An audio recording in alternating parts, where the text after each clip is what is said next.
여러분 안녕하세요, 예사입니다. 오늘은 제가 받았던 정신과 심리검사 결과에 대해서 알려드리려고요.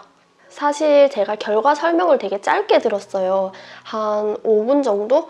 그래가지고 딱히 여러분께 알려드릴 게 없어서 따로 안 찍으려고 했는데 많은 분들이 심리검사 결과에 대해서 많이 물어보시더라고요.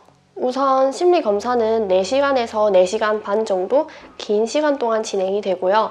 비용은 약 25만 원 선이라고 보시면 돼요. 의사 선생님께서 직접 검사를 하시는 건 아니고 정신보건임상심리사라는 다른 분께서 검사를 해주세요. 이 검사 결과가 프라이버시 중에서도 극 프라이버시라서 본인조차도 보지 않는 게 좋다고 하더라고요. 선생님 말씀으로는 되게 자존심이 상하고 상처를 받을 수 있는 부분들까지 나오기 때문이라고 하셨는데요. 그 때문에 검사 결과지를 받지 못한 분들도 온라인상에서 많이 봤어요.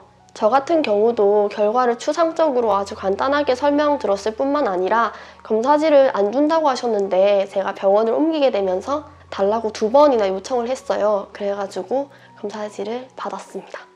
검사 결과지에는 어떤 내용이 나와 있냐면요. 행동 관찰, IQ 점수, 어떤 증상이 있는지 정신적 건강에 대한 진단, 대인관계 같은 것들이 적혀 있어요. 저는 호흡 계통의 불편함, 신체 증상, 그리고 공황 발작, 부정적 사고, 스트레스와 고통, 사람에 대한 애정과 불신의 양가 감정, 극심한 정서적 동요에 대해서 기재되어 있었고요. 자신의 안전에 위해를 가하는 극단적 행동에 대한 관찰을 요구한다. 이런 내용들이 적혀 있었어요. 그래서 결론적으로 고려해봐야 할 진단명이 뭐가 있었냐면 제2형 양극성 장애, 조울증이죠. 그리고 공황장애, 비자살적 자해, 마지막으로 B형 성격장애가 있었어요. B형 성격장애라는 게 되게 생소하게 들리실 수도 있는데요. 성격장애에는 A, B, C가 나눠진다고 합니다. 그 중에서도 저는 B에 해당을 하는 거고, B형 성격장애에는 반사회성 인격장애, 히스테리성 인격장애, 자기애성 인격장애, 경계성 인격장애 이렇게 4가지가 있다고 하더라고요. 저의 트라우마나 여러분께서 알고 계신 증상들에 대한 걸 빼고 좀 요약을 해서 말씀을 드렸고요.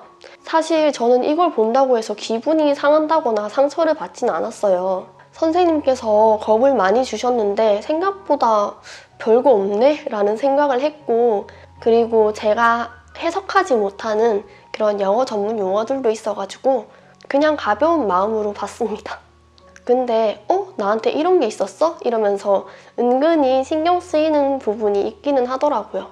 그래서 정신적으로 힘들 때 보면 좀 많이 혼란스러울 것 같긴 해요. 혼자 추측하거나 섣불리 판단하는 일들도 생길 수 있고요. 그래서 결과는 선생님과 충분한 상담 후에 전달받는 것이 좋겠습니다. 꽤 긴 시간과 비용을 들여서 이 검사를 했어요. 근데 설명을 제대로 듣지 못했고 치료 방법이 바뀌었다든지 약이 바뀌었다든지 하는 게 그 이후에 전혀 없었어요. 애초에 제가 이 검사를 하고 싶었던 이유는 제 상태를 정확하게 알고 싶은 마음 때문이었거든요. 솔직히 저를 위한 거라고는 하지만 결과 설명을 자세하게 듣지 못한다는 거를 미리 알았더라면 안 받았을 텐데 라는 생각이 많이 들었어요. 그래서 병원마다 차이가 있겠지만 이런 부분들을 미리 확인을 하시고 검사를 받으셨으면 합니다. 그럼 제가 준비한 영상은 여기까지고요. 다음에는 더 유익한 정보로 찾아오도록 하겠습니다. 감사합니다.